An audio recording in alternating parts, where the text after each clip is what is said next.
Salut tout le monde, je suis ravi de vous retrouver aujourd'hui pour qu'on parle un petit peu de ce marché des transferts 2024-2025. C'est un mercato plutôt léger cette année de façon générale. Malgré tout, il y a quand même des gros coups sur ce mercato. Et c'est sur ces gros transferts sur lesquels je voudrais insister. Le but, ça va surtout être de vous parler des mecs qui m'ont marché fort en cette saison 2024 et qui m'ont apporté une plus-value à l'équipe qui le rejoignent. À la base, j'avais une liste longue comme le bras. Bon, il a fallu que je resserre un petit peu la liste. Et en fin de compte, j'ai gardé 10 noms qu'on va aborder tout de suite. Le premier gros coup pour moi de ce marché des transferts, c'est forcément l'arrivée de Pablo Castrillo chez Movistar, le jeune coureur de 23 ans qui était chez Kern Pharma ces 3 dernières années, a donc signé chez Movistar. Sur la Vuelta, alors qu'il brillait de mille feux, il y avait des rumeurs qu'il l'envoyait plutôt chez Ineos. Eh bien, je trouve que c'est une belle chose qu'un coureur espagnol aussi jeune rejoigne une structure qui a tendance à faire briller davantage les coureurs natifs de son pays, à savoir l'Espagne. Castrillo, cette année, il s'est surtout révélé en fin de saison avec un très bon Tour d'Espagne, 2 victoires d'étape. On a vu que c'était un excellent grimpeur, 2 projections lorsqu'il partait à l'avant. Il était très difficile de lutter contre lui pour des victoires d'étape. Alors, Movistar l'a recruté pour en faire quoi? Alors, on va imaginer que ce coureur est encore à développer. Évidemment, il n'a que 23 ans. Est-ce qu'il est là pour renforcer l'effectif autour d'Enric Mas, pour qu'Enric Mas puisse toujours mieux performer sur les courses par étapes, ou est-ce qu'il est là pour jouer sa propre carte? Déjà, je pense qu'en 2025, le but, ça va être de confirmer ses excellentes performances de sa dernière Vuelta. Peut-être qu'à certains moments, il sera amené à aider ses leaders. Je pense évidemment encore une fois à Enric Mas. Mais si Movistar peut lui donner le rôle d'électron libre et le laisser se projeter à l'avant comme il l'a fait sur le dernier Tour d'Espagne, ça peut donner de belles choses. Donc pour moi, très bon coup de Movistar qui pique la jeune pépite espagnole à Ineos. On reste un petit peu sur le thème de Movistar. Le deuxième gros coup de ce marché de transfert pour moi, c'est Euler Lascano, coureur de Movistar, qui va donc quitter la structure espagnole pour rejoindre la Red Bull Bora-Hansgrohe de Primož Roglič et Florian Lipovic. Ça faisait 3 ans qu'il était chez Movistar. Cette année, on l'a découvert sur les Flandriennes, où on a vu que le garçon avait une force extraordinaire. Sur les Flandriennes, mais pas seulement, également sur le Dauphiné. Il avait fait un très bon classement général, top 10. Derrière, il a enchaîné un gros volume de courses, Tour de France, Tour d'Espagne. Lascano, c'est vraiment un gros renfort pour Red Bull qui s'internationalise pour l'année prochaine. On voit que les coureurs ancestraux qui étaient là depuis très longtemps, les coureurs allemands, Schachmann, Lennart Kämna et Buchmann, vont quitter la structure. Voilà. On verra comment ça se passe. J'imagine que sur le plan collectif, il sera là pour aider ses leaders, Lipovic et Roglič. Lascano, c'est quelqu'un qui a beaucoup de force et qui est également très grand, qui protégera ses leaders du vent. Et individuellement, j'ai tendance à penser qu'on lui laissera sa chance sur les Flandriennes et potentiellement sur quelques étapes de grand tour. À l'image de Castrillo, sa belle année demande confirmation. Je trouve que Red Bull réalise là un sacré transfert. Troisième nom, Jonathan Narvaez va quitter Ineos. Ça faisait 5 ans qu'il était dans la structure britannique et va rejoindre la Team UE de Tadej Pogačar. Narvaez, 27 ans désormais, il a bien marché cette année. Il avait fait un bon Tour Down Under en début de saison, un excellent Giro. Une victoire d'étape, il n'était pas très loin de la passe de 2. Et on l'a vu encore une fois en fin d'année sur la Vuelta, en chasseur d'étape. Il n'a jamais su gagner une victoire sur le Tour d'Espagne, mais il a souvent été placé. J'imagine qu'il vient chez eux pour renforcer le secteur flandrien, ou en tout cas celui des classiques. On a vu UAE est allé chercher Florian Vermeersch chez la Lotto. Je pense que Narvaez suit un peu cette logique-là. Le but, c'est de renforcer le secteur flandrien chez eux. Narvaez, c'est également un bon puncher. Il peut jouer les étapes en grand tour, ça sera un équipier très solide pour ses leaders. Donc voilà un petit peu dans quelle atmosphère je le vois évoluer chez eux en 2024. Les Flandriennes, certainement un grand tour. Et puis Narvaez, c'est quelqu'un qui marche très fort sur les classiques, qui est un bon puncher. Je pense qu'ils l'ont pris aussi parce que il y aura un Milan-San Remo à aller chercher en début d'année pour Tadej Pogačar. Et Narvaez, ça peut être une pièce très intéressante lorsqu'ils construiront l'effectif pour Milan-San Remo. J'ai presque envie de vous dire que Narvaez sur Milan-San Remo au soutien de Pogačar, ça semble être un gros axe de début de saison chez UAE. Donc on suit l'Équatorien de 27 ans maintenant, qui entame la deuxième moitié de sa carrière. On va lui sauter tout le bonheur chez UAE, mais je trouve que c'est un très bon apport chez UAE. Bravo pour ce recrutement. Quatrième, non, on va rentrer un petit peu sur les coureurs français. Lenny Martinez, très jeune pépite de 21 ans, va quitter Groupama après 2 années passées dans la structure professionnelle. Il avait fait la réserve chez Groupama chez les jeunes. Et l'an prochain, notre jeune pépite va partir chez Bahreïn, une équipe internationale. Si on revient un petit peu sur la saison de Lenny Martinez, elle est exceptionnelle. Franchement, du mois de février au mois de juin, c'est fou le niveau de Lenny. Et puis arrive le Tour de Suisse, on se rend compte que il commence à un petit peu être émoussé de sa saison et vient pour moi le drama Martinez en cette saison 2024, c'est sa sélection que je ne comprends pas au Tour de France alors qu'il était bien cramé au mois de juin. Voilà, ça lui a fusillé toute la deuxième moitié de saison. C'est une sélection, j'appuie sur le sujet, mais qui était complètement débile. Voilà, à la base, il était censé faire Tour de Burgos, Tour d'Espagne. Groupama lui a niqué sa fin de saison. Et voilà, on va espérer qu'il nous fasse une saison 2025 chez Bahreïn du même acabit que sa première moitié de saison 2024. Que va-t-il faire chez Bahreïn? Alors, il y a une place de leader à aller chercher sur les courses par étapes, aux côtés d'Antonio Tiberi, qui a très bien marché chez Bahreïn. Dans l'idée, le but, ça serait de performer très rapidement, comme il l'a fait cette année, de tout de suite faire sa place et de chiffrer un maximum. Et commencer à chiffrer surtout en World Tour, là, ça va devenir important. Maintenant, quid de l'adaptation? C'est un très jeune coureur qui a toujours évolué dans des structures françaises. Son père était un ancien professionnel en VTT, un excellent VTTiste. Donc je me pose la question de l'adaptation chez Bahreïn. Maintenant, le garçon est pétri d'un talent incommensurable. Donc il faut cartonner d'entrée et faire son trou tout de suite chez Bahreïn avant de se faire manger par la concurrence. Mais très gros apport chez Bahreïn. Ça ne fait aucun doute. Cinquième nom, on va parler de Valentin Paré-Pinte, qui a l'image de Castrillo, j'en avais déjà parlé sur la vidéo des révélations de l'année 2024. Le coureur de 23 ans va donc quitter Decathlon pour rejoindre la Soudal de Remco Evenepoel. Ça faisait 3 ans qu'il était dans la structure professionnelle d'AG2R, Decathlon. Il avait fait auparavant la réserve d'AG2R. Cette année, il s'est révélé avec un très grand Tour d'Italie, une victoire d'étape, un très gros Tour d'Espagne au soutien de son leader Ben O'Connor, qui est allé chercher la 2e place du classement général. Le recrutement de Valentin Paré-Pinte de la part de Soudal, c'est dans l'idée évidemment de renforcer le pôle grimpeur autour de Remco Evenepoel pour les courses par étapes.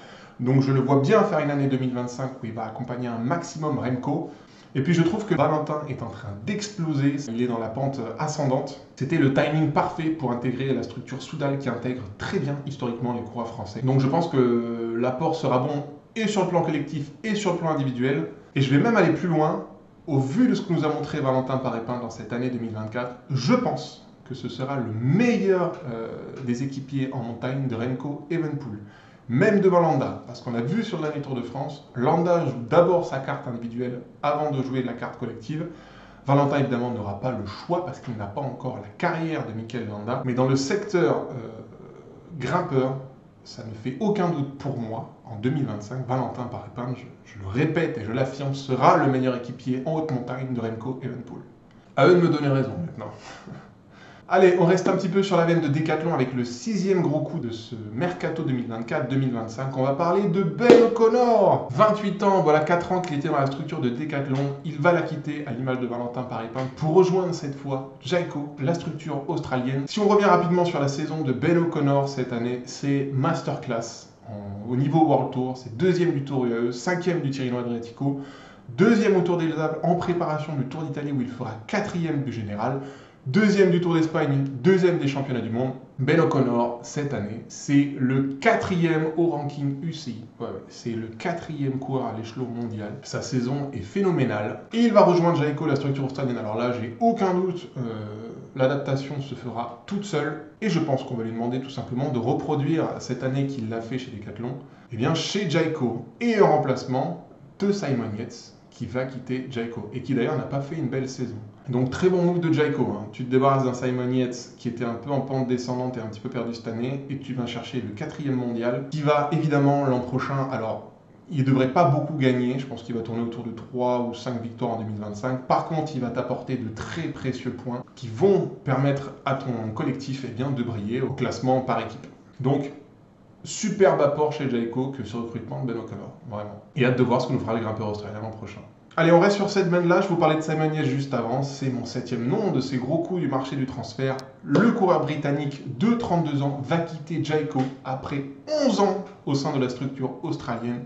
Il en a eu des changements de sponsors. Orica Greenedge, Mitchelton Scott et maintenant Jayco.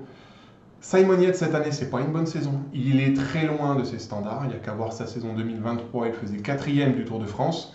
Il est très loin de son prime en 2018 où il avait remporté la Vuelta et où il avait claqué 3 étapes sur le Tour d'Italie. L'électrochoc est nécessaire pour Simon Yates et je trouve qu'il va le trouver chez Visma. Je fais un petit peu l'analogie avec son frère jumeau qui a rejoint UAE il y a quelques années maintenant et qui a brillé très fort et qui brille encore aux côtés de Tadej Pogacar. Eh bien, j'attends exactement la même chose de Simon Yates chez Visma. Ça va être un très gros soutien aux côtés de Jorgenson pour Vingegaard. Et lorsqu'il ne sera pas aligné aux côtés de Vingegaard, eh bien, il jouera sa carte, il aura quartier libre sur les autres courses par étapes. Et Simon Yates, j'en suis convaincu, même si sa saison 2024 n'est pas bonne, il va briller à fond en 2025. Et l'apport chez Visma est excellent après une saison en demi-teinte. Encore une fois, il sera le meilleur équipier en haute montagne de Vingegaard avec Jorgenson et peut-être Sepke si on retrouve le coureur américain. Jusqu'à présent, il a toujours été dans la structure australienne. Je pense que ce move-là à 32 ans, ce sera le premier et dernier move de sa carrière. Il devrait finir, je pense, sa carrière chez Visma désormais. Donc c'était le moment de changer d'air et de nous montrer une dernière fois bien que le coureur britannique n'est pas fini et qu'au contraire, ça reste un des meilleurs coureurs du monde, en tout cas un des meilleurs grimpeurs, ça ne fait aucun doute. Quelque part, me tarde un petit peu l'image, peut-être qu'on ne devrait pas attendre le Tour de France pour ça, mais de voir Adam Yates emmener Pogacar d'un côté de la route et de voir Simon Yates emmener Vingegaard de l'autre côté de la route, ça va être une des images que je vais scruter en 2025 parce que j'ai un peu hâte de voir ce tableau, ça devrait être magnifique. On continue de parler de Visma et le 8e nom va vous surprendre, no joke, je vais vous parler d'Axel Zingler, le jeune coureur français de 25 ans qui était chez Cofidis depuis 3 ans et qui rejoint l'an prochain la structure Visma. C'est pour moi la surprise de cette liste-là. Pourquoi je vous la fais? Parce que cette année, Axel Zingler en 2024, c'est un petit peu plus de 70 jours de course et 25 top 10. C'est énorme, c'est colossal. Il est régulier, complet, il est performant. Le seul point noir, c'est qu'il ne chiffre pas. Entendez par là qu'il n'a qu'une seule victoire en 2024, ça doit être les boucles de l'Aune. Visma l'a pris, je pense, pour le développer. Il ne va pas être cantonné à un rôle d'équipier. Il y a beaucoup plus à aller chercher de ce coureur-là et je pense que la structure néerlandaise le sait. J'ai un petit peu envie de faire la comparaison entre Axel Zingler et Christophe Laporte. Laporte était chez Cofidis, a rejoint Visma en 2022. C'était un bon coureur, mais qui ne cartonnait pas. Et Christophe Laporte est devenu un autre coureur en intégrant la structure Visma. Eh bien, j'attends exactement la même chose d'Axel Zingler. Maintenant, pour continuer dans cette comparaison avec Christophe Laporte. Laporte a rejoint la structure Visma quand il était plus âgé. Là, Axel Zingler a 25 ans. On va lui laisser un temps d'adaptation, je pense, avant qu'il ne commence à cartonner.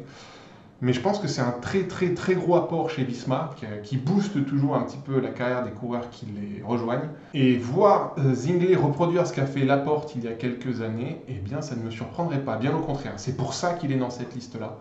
Et c'est pour ça que pour moi, ça fait partie des très gros coups de ce mercato 2024-2025. Donc à suivre ce que nous fera Axel, mais j'ai hâte de le voir avec ce très beau maillot Visma. Et on entame la dernière partie de ma liste. On va parler de 2 coureurs qui vont rejoindre l'équipe qui fait certainement le plus gros mercato, sans aucun doute. En ce moment, c'est l'équipe Tudor, l'équipe suisse de Fabian Cancellara, qui est allé chercher 2 monstres, Julian Alaphilippe et Marc Hirschi. On commence par le coureur français de 32 ans. Julian, à l'image de Simon Yates, ça fait 11 ans qu'il est chez Soudal. Il a connu qu'une seule structure, celle de Patrick Lefebvre. Ces derniers temps, il a connu beaucoup d'années de galère, je pense notamment à la saison 2022 et 2023. Cette année, il y a beaucoup de mieux. C'est pas évidemment le prime de Julian Alaphilippe, 2018-2019, mais ça va dans le bon sens. Un excellent Giro, une victoire d'étape, très bonne Classica Saint-Sébastien, battue par Marc Hirschi, et un très bon GP de Montréal. Bon, il a croisé la route de Pogacar, mais dans l'ensemble, Julian, il a retrouvé un excellent niveau cette année. Je le répète, le recrutement de Tudor, il est XXL. Il y a une volonté quelque part d'intégrer le World Tour d'ici quelques années. Pour l'instant, Tudor est en 2e division, en division Pro Tour. Mais être allé chercher Julian, pour moi, c'est un sacré move. Parce que Julian Alaphilippe, ça peut être le cheval de Troie de Tudor pour participer à de grandes courses dès l'année prochaine. Et je pense notamment au Tour de France. Et ça, c'est certainement le meilleur move de ce marché des transferts 2024-2025. Avec la présence de Julian Alaphilippe, l'équipe Tudor vient peut-être de s'acheter une participation au Tour de France 2025. Maintenant, sur le plan personnel de Julian Alaphilippe, je dis attention. Je dis fortement très attention. Parce que même si ce transfert peut lui faire du bien, Alaphilippe, c'est le même profil que Marc Hirschi. Et à ce jeu-là, il ne faudrait pas avoir la place du con, c'est-à-dire avoir un petit peu le même programme de course que Marc Hirschi, se marcher un petit peu dessus. Et comme Marc Hirschi est un coureur suisse dans une équipe suisse, eh ben Julien pourrait se retrouver au deuxième plan sur le plan sportif. C'est pour ça que je vous dis attention. Il y a quand même deux trajectoires complètement différentes. Julien Alaphilippe est en reconstruction à 32 ans et Marc Hirschi a cartonné cette année et il n'a que 26 ans. Maintenant, on va faire confiance à Julien. C'est quelqu'un qui a la gagne en lui, donc on verra ce que ça donnera l'année prochaine avec Tudor. Il faut espérer que l'association de ces deux gros noms, Hirschi, Alaphilippe, marche et qu'au contraire, ils ne se mettent pas des bâtons dans les roues. Donc on suit ça pour 2025, mais encore une fois, sur le plan médiatique, financier et participation à de grandes courses, l'équipe Tudor a réalisé une masterclass avec ce transfert. Et je conclus cette liste des gros coups 2024-2025 avec Marc Hirschi, dont je viens de vous parler. Ça faisait 3 ans qu'il était chez UAE, un petit peu plus, après son drôle de transfert depuis la structure DSM. C'était une autre histoire. Cette année, il nous fait une saison XXL, deuxième de l'Amstel. En fin d'année, il cartonne partout où il passe. Classica San Sebastian, GP de Plouay, les semi-classiques italiennes. Il a raflé un max de courses. Je crois que Marc Hirschi est 6e au ranking mondial, donc ça monte sa saison XXL de 2024. L'an prochain, évidemment, il aura le leadership au sein de la Tudor. La Tudor, c'est dirigé par Fabian Cancellara. Cancellara, c'est le mentor de Marc Hirschi. Donc ouais, il va pouvoir construire son calendrier. Il ne sera pas bridé comme je pense qu'il l'a pu l'être ces dernières années chez UAE. Donc à 26 ans, je pense que là, on va commencer à rentrer gentiment dans le prime de Marc Hirschi. Et que sportivement, ça peut être le coureur de 2025 aux côtés des Tadej Pogacar, Vingegaard et Remco Evenepoel. Vraiment, il sera plus cadenassé, je pense qu'il va tout péter. Il est dans la pente ascendante en termes de niveau physique et mental. Là, il arrive dans une structure qui va le mettre dans un confort complet. Donc, ouais, Marc Hirschi, s'il ne performe pas l'an prochain chez Tudor, ce sera une très très très grosse contre-performance. Mais je m'attends à ce qu'il écrase pas mal de monde. Et peut-être malheureusement Julien Alaphilippe. Mais ça, à voir. On ne sait pas comment ça se passera entre les deux coureurs. Je répète, Julien est un coureur en reconstruction à 32 ans et Marc Hirschi à 26 ans est en train de retrouver son niveau de 2020. En tout cas, sans aucun doute, Tudor est l'équipe qui a réalisé le meilleur mercato 2024-2025. Et je ne serais pas surpris que d'ici quelques années, il rejoigne le World Tour. Mais en tout cas, je suis quasiment convaincu d'une chose, c'est qu'on aura Tudor sur le prochain Tour de France en 2025. Et en ça, Tudor Masterclass. Ok, c'est bon, j'en ai terminé ici de mes gros coups du mercato 2024-2025. Forcément, il n'est pas terminé, on n'est pas à l'abri d'avoir encore quelques surprises. Qui sait, je pense peut-être à Juan Ayuso chez UAE. Je pense à Tom Pidcock chez Ineos. On sait qu'Ineos est en restructuration complète et que Pidcock n'était pas ravi de sa structure ces derniers mois. Donc voilà, peut-être encore de gros noms qui bougeront d'ici la fin d'année. Mais voilà, je pense qu'on a quand même une belle ébauche de ce qu'a été ce marché des transferts jusqu'à présent. Allez, je vous laisse ici. N'hésitez pas à me donner en commentaire pour vous les gros coups de ce mercato 2024-2025. J'y répondrai avec plaisir. Évidemment, je suis passé à côté de coureurs que vous avez peut-être en tête, puisque j'avais une liste de 33 coureurs que j'ai réduit à 10. Mais on en parle en commentaire. Ça me fait toujours plaisir de discuter de ça avec vous. Allez, je vous laisse ici. Bonne journée, bonne soirée, une bonne semaine et à très vite. Salut, ciao.